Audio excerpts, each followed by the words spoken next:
ፊልሙን ከመጀመራችሁ በፊት ቪዲዮውን ላይክ ማድረግና 100,000 ለመግባት 3,000 ሰው ብቻ የቀረውን ቻናላችንን ሰብስክራይብ ማድረጋችሁ እንዳትረሱ። ወደ ቪዲዮ። ፊልሙ ኒኪ ሃስተል የተባለች አንዲት ሴትን እያሳየን ይጀምራል። በበረሃ ቦታዎች ላይም ከሚላኩት የአሜሪካ ወታደሮች መካከልም አንዷ ነበረች። በጊዜውም የ3 ዓመት ልጇ ወደ ነበረችው ክሎዊ ጋር በመደወል ለልደቷ ጥሩ ምኞትን ትመኝላታለች። በየዓመቱም ኒኪ በቀጣዩ ዓመት ቤት ሆናለሁ ብላ ነበረ ትነግራት የነበረው። ይሁን እንጂ በተደጋጋሚ መልኩ ይህንን ቃል ኪዳኗን ስታፈርስ ቆይታለች። ምንም እንኳን የውትድርና ስራዋ ከልጇና ከቤተሰቦቿ እንድትርቅ ያደረጋት ቢሆንም ነገር ግን የልጇን የልደት ቀን መቼም ቢሆን አትረሳውም ነበር። ስለዚህም በስልክ እየደወለች ታዋራት ነበረ። በክሎዊ የ15 ዓመት ልደት በዓሏ ላይ ኒኪ ጊታር ትሰጣታለች። ያንንም በመጠቀም ቅርርቧን ከሷ ጋር ለማጠንከር ነበር እቅዷ። ይሁን እንጂ በቀጣዩ ዓመት ግን እንደተለመደው ወደ በረሃው ተመልሳለች። ከዚያም ጊዜም በኋላ በስልክ ሲያወሩ ንግግራቸው በሙሉ የእናትና ልጅ መምሰሉን እያቆመ ነበር የመጣው። ክሎዊ መጀመሪያ ላይ እንደ እናቷ በጣም ትፈልጋት የነበረችው ሴት አሁን እንደ ሩቅ ሰው ነው እያየቻት ያለችው። ባሏም በሉኪሚያ ህመም ምክንያት ከሞተ በኋላ ደግሞ ነገሮች ጥሩ ስላልነበሩ በመጨረሻ ኒኪ ወደ ቤት ለመመለስ ትወስናለች።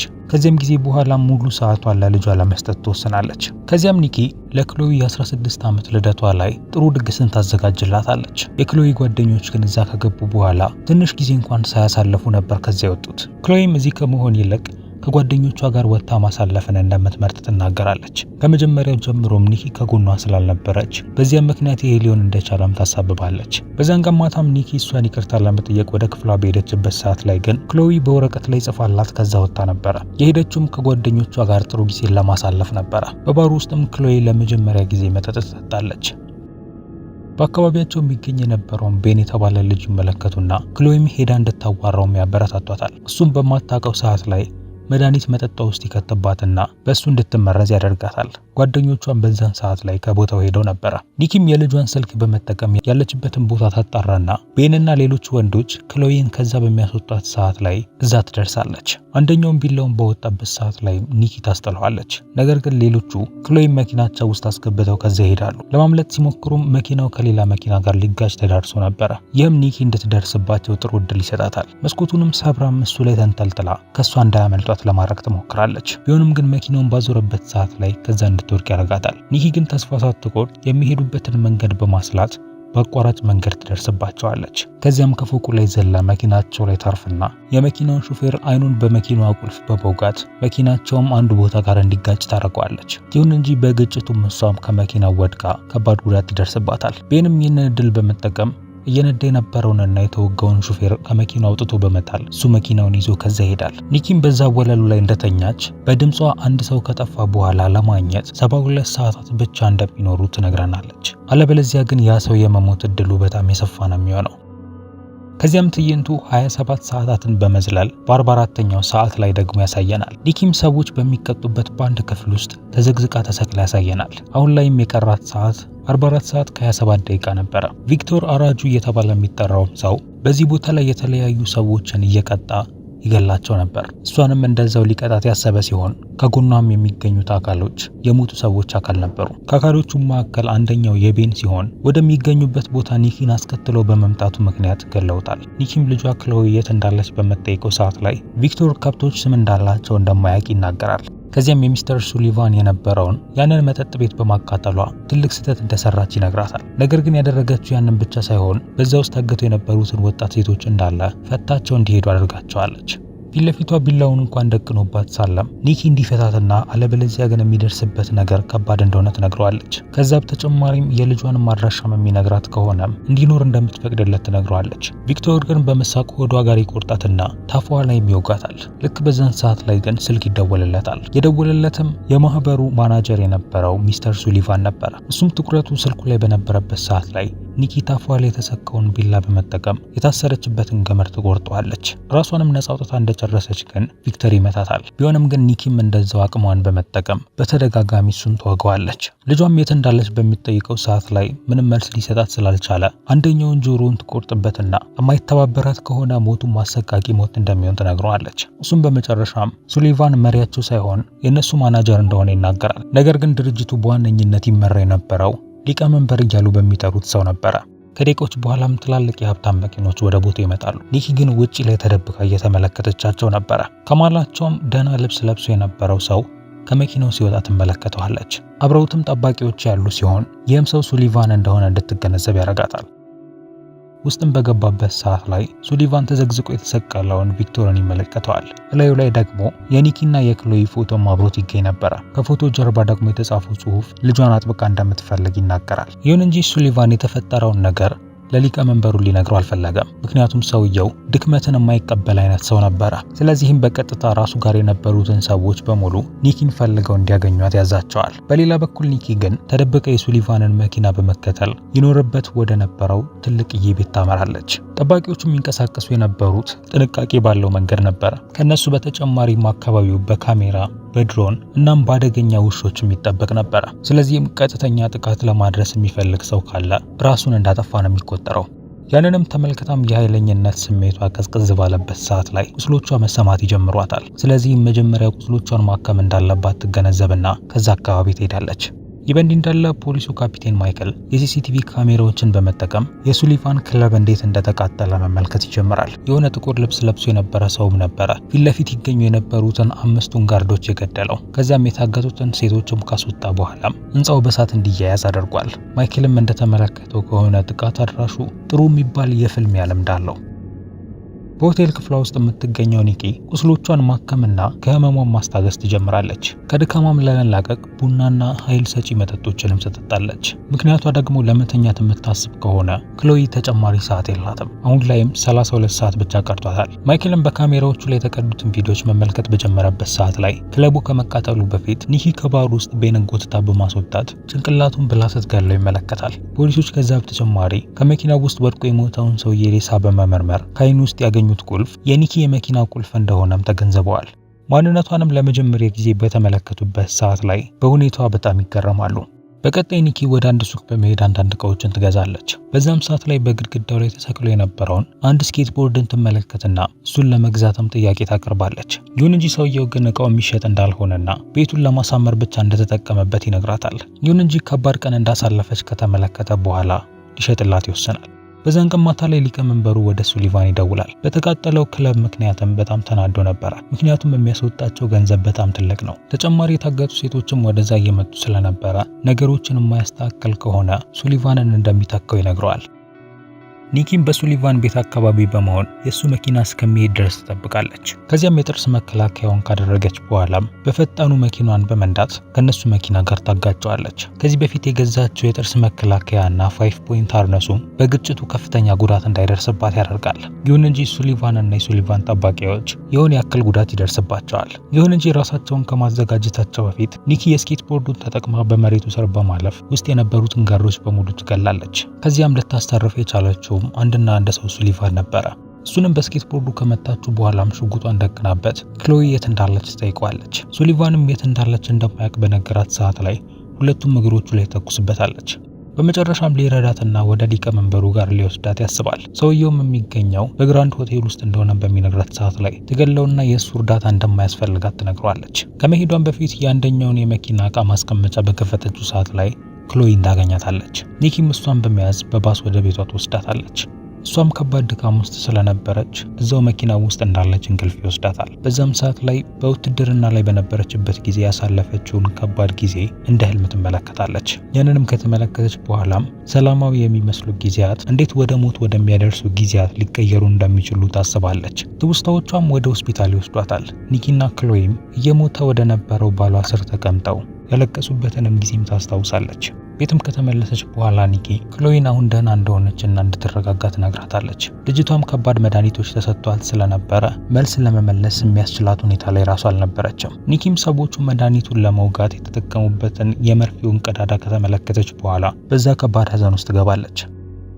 ይህ በእንዲህ እንዳለ ካፒቴን ማይክል የኒኪን ቤት እንዲከቡት በሚል የስዋት ቡድንን ይልካል። ለዛም እንደ ምክንያትነት ያቀረበው ደግሞ ከባድ መሳሪያ እንደያዘችና አደገኛ ሴት ስለሆነች ነበር። አንደኛው የፖሊስ አባል ግን በሰጠው ተልዕኮ ላይ ጥያቄዋን ታስነሳለች።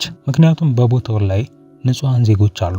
ማይክል ግን ከ48 ሰዓት ባነሰ ጊዜ ውስጥ ኒኪ 13 ሰዎችን እንደገደለች በመናገር እሷን መያዛቸው ግድ እንደሆነ ይነግራታል። ይሁን እንጂ ፖሊሷ ሁሉም የገደለቻቸው 13 ሰዎች በህገወጥ የሰዎች ዝውውር ላይ እየሰሩ የሚገኙ ተጠርጣሪዎች እንደሆኑ ትናገራለች። ይሁን እንጂ ማይክል ይህንን ንግግሯን ችላ ይለዋል። ማይክልም ቤቷን ሰብረው እንዲገቡ ትዕዛዙን ከመስጠቱ በፊት የአሜሪካ ወታደሮች ኮሎኔል የነበረው ጆሴፍ ላቬል ወደዛ በመምጣት ወታደሮቹን እንዲያስቆማቸው ይነግረዋል። ይህንንም የሚነግረው ደግሞ ለራሳቸው ደህንነት ሲል እንደሆነ ይናገራል። ማይክልም ይህንን ሰምቶ በመናደድ እሱ ማን እንደሆነ ይጠይቀዋል። እሱ ግን በጀነራሉ ተመድቦ የመጣ ሰው እንደሆነና እዚህ ኦፕሬሽን ላይም እንዲሰራም እንደታዘዘም ይናገራል። ማይክልም ተገዶም ቢሆን ወታደሮቹን ከዛ እንዲመለሱ ያዛቸዋል። ቡድኑም ከዛ ከሄዱ በኋላ ኒኪ ለክሎይ የሚያስፈልጋትን መድኃኒቶችን ለመግዛት ስትል ወደ ፋርማሲ ታመራለች። ምክንያቱም ወደ ሆስፒታል የምትወስዳት ከሆነ የምትጠየቃቸው ጥያቄዎች በጣም ብዙ ነው የሚሆኑት። ይሁን እንጂ ማይክል በሚስጥር ከኮማንደሩ ጋር በመገናኘት ወታደሮቹ የተገጠመላቸውን ካሜራ በማጥፋት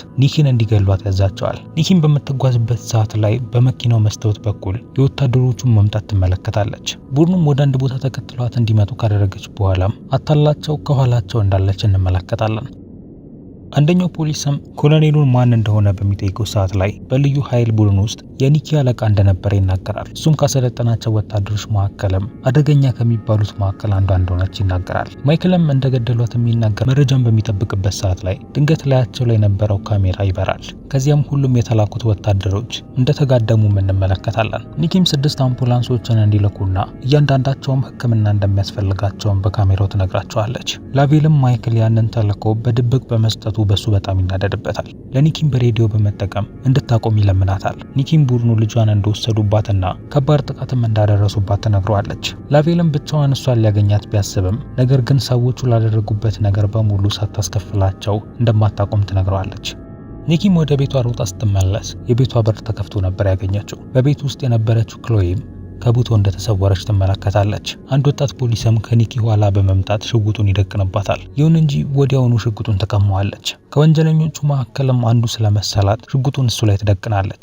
ይሁን እንጂ የፖሊስ ኦፊሰር እንደሆነ በተገነዘበችበት ሰዓት ላይ ራሱን እንዲስት ብቻ ትመታዋለች። ክሎይንም የወሰዷት ወንጀለኞቹም እንደሆነ በተገነዘበችበት ሰዓት ላይ በከባዱ ትናደዳለች። በቀጣይ ማይክል ላቬልን ወደ ኒኪ ቤት ይወስደዋል።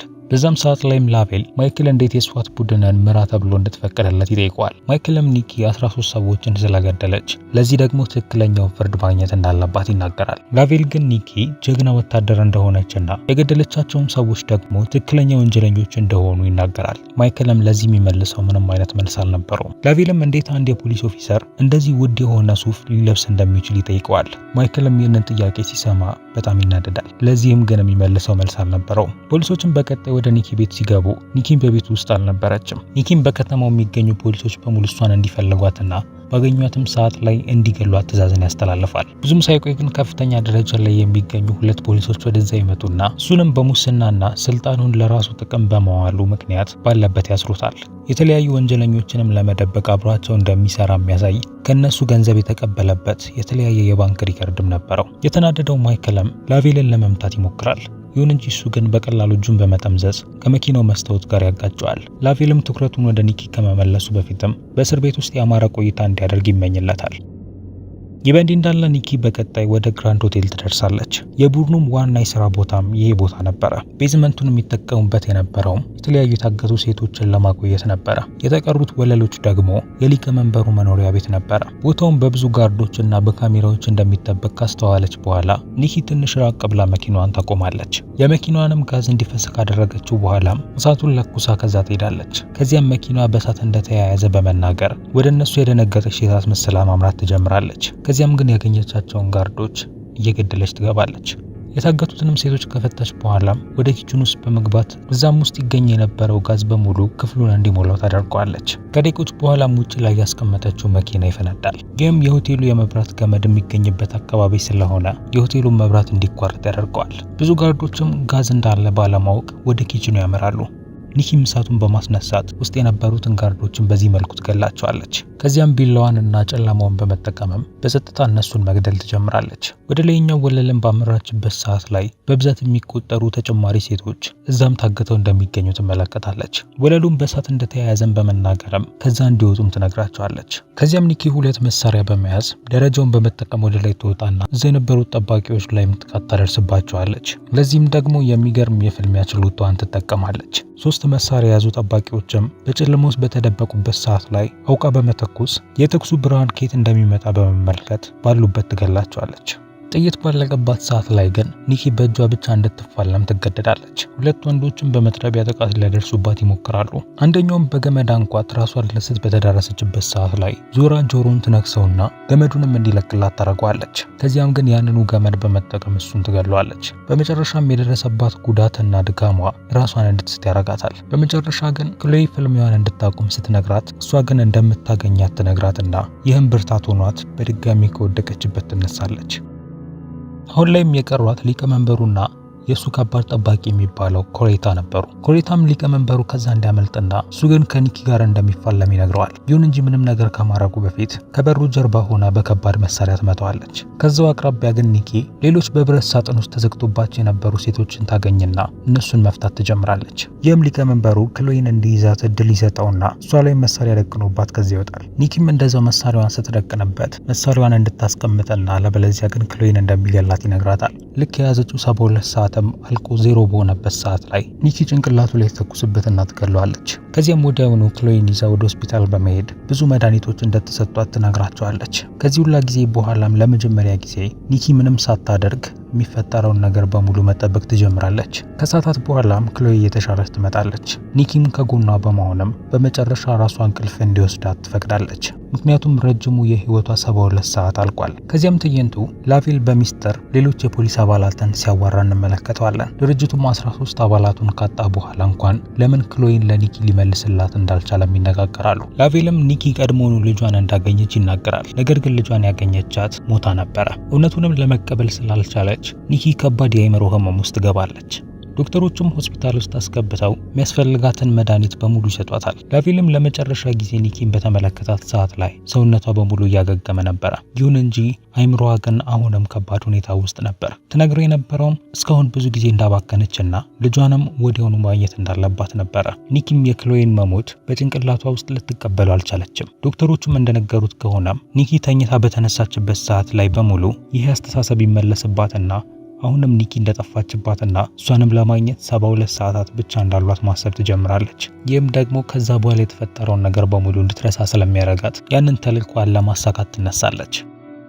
ሲገለጥም ከሱሊቫን መኪና ውስጥ ከዚህ በፊት ያገኘቻት ሴት ክሎይ ሳትሆን ሌላ ሴት ነበረች። አይምሮዋን ባለበት ችግር ምክንያትም ክሎይ በወንጀለኞቹ የሚታገቱት ሴቶች በሙሉ ልጇ ክሎይን ነው የሚመስሏት። በሆስፒታል ውስጥም እንደዛው አድና ያመጣቻትም ሴት ክሎይ ሳትሆን ሌላ ታጋሽ ሴት ነበረች። ይሁን እንጂ የኒኪ ጭንቅላት ግን የምትመለከታቸውን ታጋሽ ሴቶች በሙሉ በክሎይ ፊት ነበር የሚተካባት። ምንም እንኳን ልጇ ብትሞትም ኒኪ ግን አሁንም እንደምታድናት ታስባለች።